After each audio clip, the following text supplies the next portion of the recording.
Hare Krishna. Sensuality erodes both our tendency and our capacity for spirituality. When we want to go from the material side to the spiritual side, suppose we want to go from place A to place B.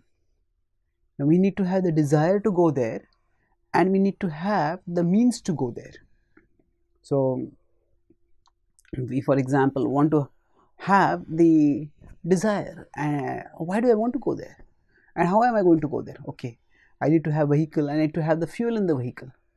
So similarly, if we consider our spiritual journey, we are in material consciousness and we want to rise to spiritual consciousness. So for this journey we need a tendency for spirituality, that I want to know what is the spiritual business. If our consciousness is naturally attracted towards the spiritual, or at least inclined towards the spiritual, if that is our tendency, then moving in the spiritual direction becomes much easier than otherwise.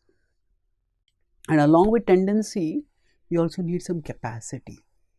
Capacity means that when we are moving in a particular direction, if the obstacles come, we need to have the energy, we need to have the fuel, we need to have the vehicle to go in that direction.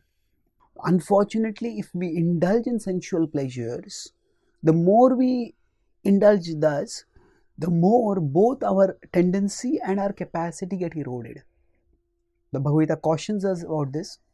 In 3.41 it says, Tasmat tvam indriyani adau niyamya bharatarshabha papamanam prajahiya enam jnana vijnana nashanam.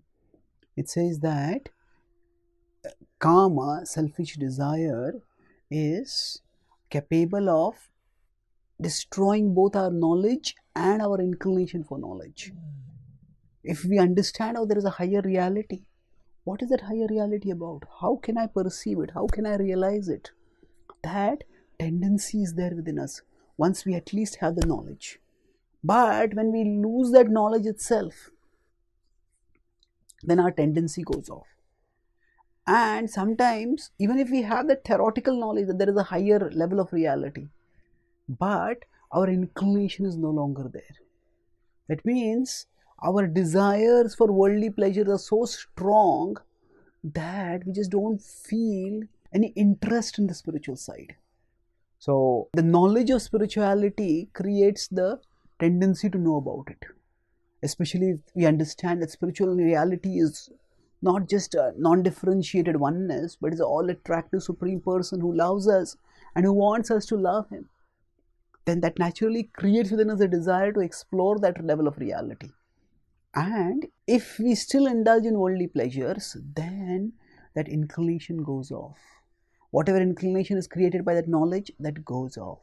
To the extent, while we are pursuing the spiritual path, in the association of spiritually inclined devotees, to the extent we can regulate our sensual indulgences, to that extent we can move steadily towards Krishna. By recognizing the danger of sensuality, we will avoid being nonchalant in our sensual indulgences. Sometimes it may be a struggle to give up our sensual indulgences, but if we are striving and if we are determinedly trying to connect with Krishna, then we will overcome it. But if we just become nonchalant about it, then we will have no inclination left to connect with Krishna, and thus we will stay entangled and entrapped at the material level.